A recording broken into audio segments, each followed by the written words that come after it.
ان الحمد للہ والصلاة والسلام علی نبی۔ صفا و مروہ کی حقیقت کیا ہے؟ دور جاہلیت میں کیا اس پر بت نصب تھے؟ ان کی بلندی کتنی ہے اور قرآن حکیم نے ان کے بارے میں کیا کہا؟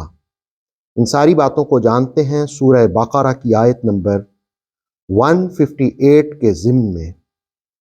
ان الصفا والمروۃ من شعائر اللہ، بے شک صفا اور مروہ اللہ کی نشانیوں میں سے ہے۔ فمن حج البیت او اعتمر، جو شخص بیت اللہ کا حج کرے یا عمرہ کرے، فلا جناح علیہ ان یطوف بہما، اس پر کوئی گناہ نہیں، کوئی حرج نہیں کہ ان دونوں کے درمیان چکر لگائے۔ وَمَن تَطَوَّعَ خَيْرًا، اور جو کوئی خوشی سے نیکی زیادہ کرے، وَإِنَّ اللَّهَ شَاكِرٌ عَلِيمٌ، تو بے شک اللہ تعالیٰ اجر دینے والا اور خوب جاننے والا ہے۔ سورہ بقرہ کی آیت نمبر 158 میں کہا گیا کہ صفا و مروہ اللہ کی نشانیوں میں سے ہیں۔ دراصل دور جاہلیت کے اندر صفا اور مروہ پر بت نصب تھے، صفا پر اصاف اور مروہ پر نائلہ۔ صحابہ کرام رضوان اللہ تعالی علیہم اجمعین کو جس وقت دعوت توحید دی گئی اور توحید سے ان کی طبیعتیں سرشار ہوئیں، تو خیال گزرا کہ کہیں صفا اور مروہ کے درمیان چکر ہم جو لگاتے ہیں یہ بتوں کی وجہ سے تو نہیں ہے۔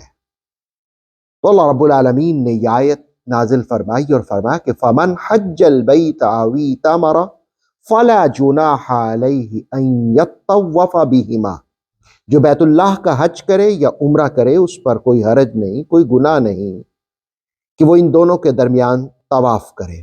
صفا سخت اور چکنے پتھر کو کہتے ہیں، یعنی ایسی پہاڑی جو سخت اور چکنے پتھروں سے بنی ہو، اور مروہ کا مطلب یہ ہوتا ہے کہ قدر نرم پتھر استعمال ہوا ہو۔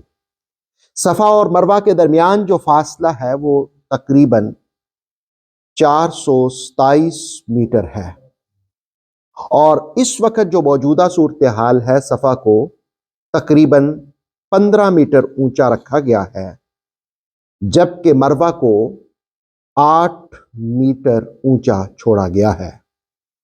قرآن حکیم نے یہاں پر کہا کہ شعائر اللہ، یہ اللہ کی نشانیوں میں سے ہے۔ شعائر شعیرہ کی جمع ہے۔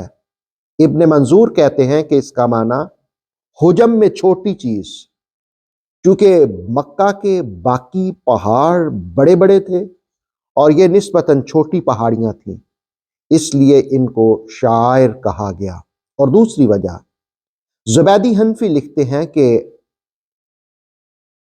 شاعر یا شاعرہ ایسا نشان جس کو دیکھ کر اطاعت یاد آئے۔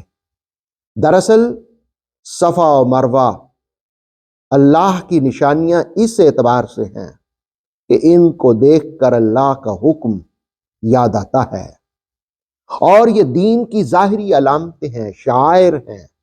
سورہ حج میں حکم دیا گیا وَمَن يُعَظِّمْ شَعَائِرَ اللَّهِ، جو اللہ کے شعائر نشانیوں کی تعظیم کرتا ہے، فَإِنَّهَا مِن تَقْوَى الْقُلُوبِ، تو یہی دلوں کا تقوی ہے۔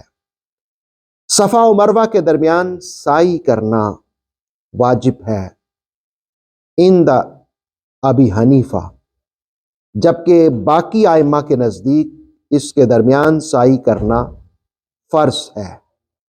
پھر فرمایا کہ وَمَن تَطَوَّعَ خَيْرًا، جو کوئی زیادہ نیکی کرے، یعنی تطوع کا مطلب ہوتا ہے خوشی سے مزید اطاعت کو بڑھانا، کسی کی اطاعت قبول کرنا۔ فَإِنَّ اللَّهَ شَاكِرٌ عَلِيمٌ، تو بے شک اللہ تعالیٰ شاکر ہے۔ شاکر کا مطلب ہوتا ہے قدردان،